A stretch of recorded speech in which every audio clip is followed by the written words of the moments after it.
Hi. So here we are. Really good question. Amazing question. Simple question. What is emotional eating all about? That's good.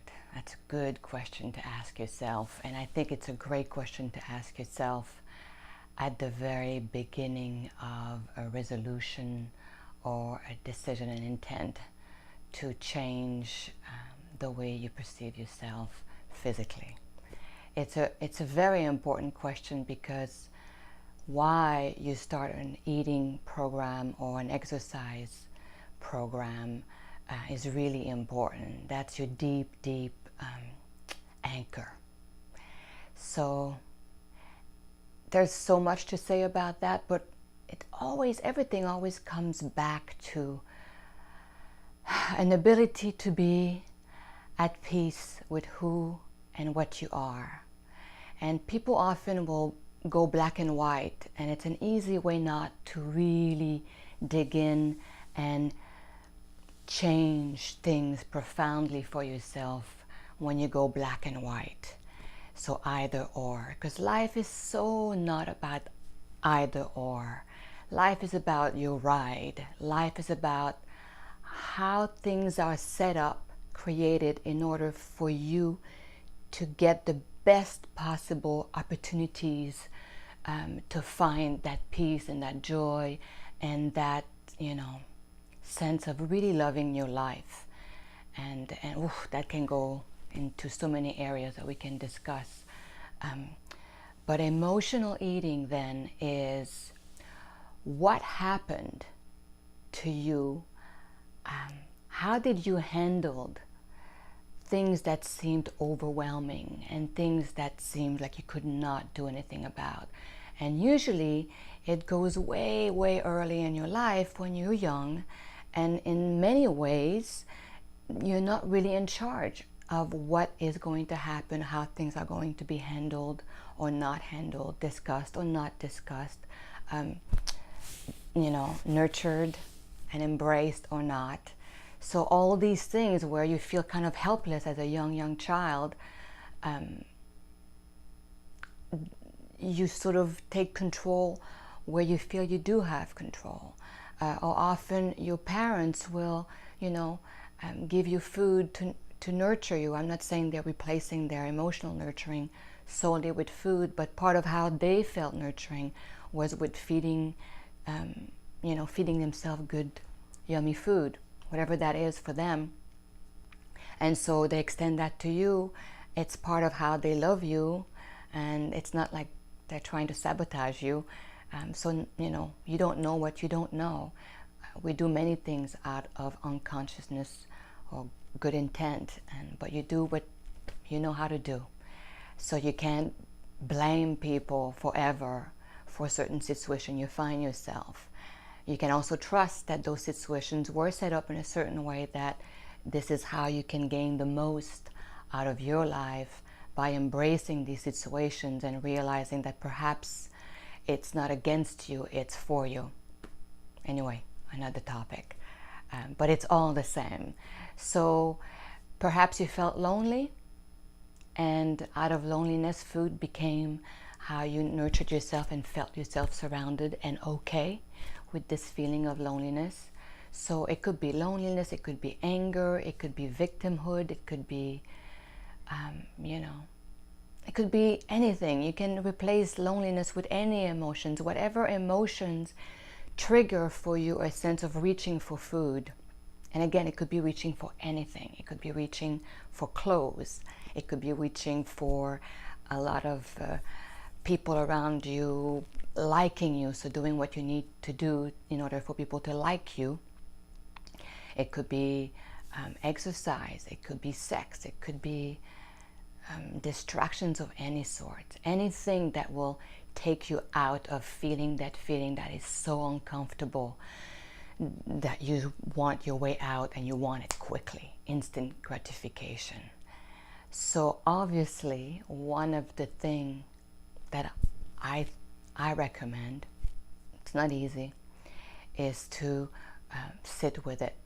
So when the feeling of loneliness comes, sit with it And you don't have to sit with it a whole day, but why don't you take 5 minutes when that overwhelming feeling of jealousy or fear or loneliness, anger, all those things, sit with it for 5 minutes. The breath, I always bring you back to the breath.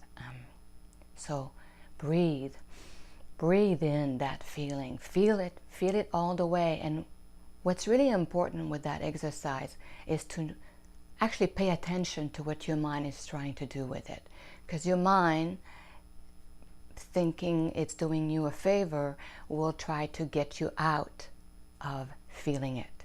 Your mind is not really set up to feel, so it will bring in distractions in forms of thoughts to try to escape that moment. Breath, if you really feel the breath going into your nostril, out of your mouth, however you want to breathe, we're not looking for a technique here, just focusing on your breath.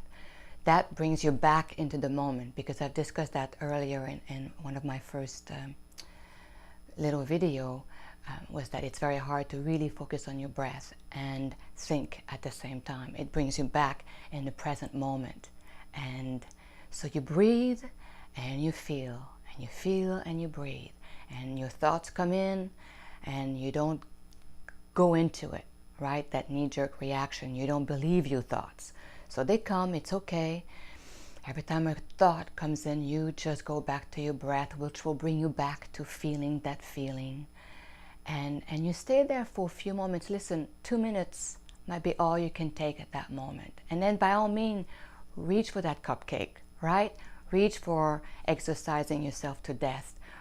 Reach, but before, if you can, take a beat and feel that feeling. It won't be fun. Now, if you allow yourself to feel that feeling all the way, what may happen, what often happens, is that feeling will go away. And interestingly enough, when you don't let your mind come in and try to tell you what it's all about, when you drop back down into your feelings, once that feeling goes away, it's a very good one. Once that feeling goes away, suddenly there's a knowing.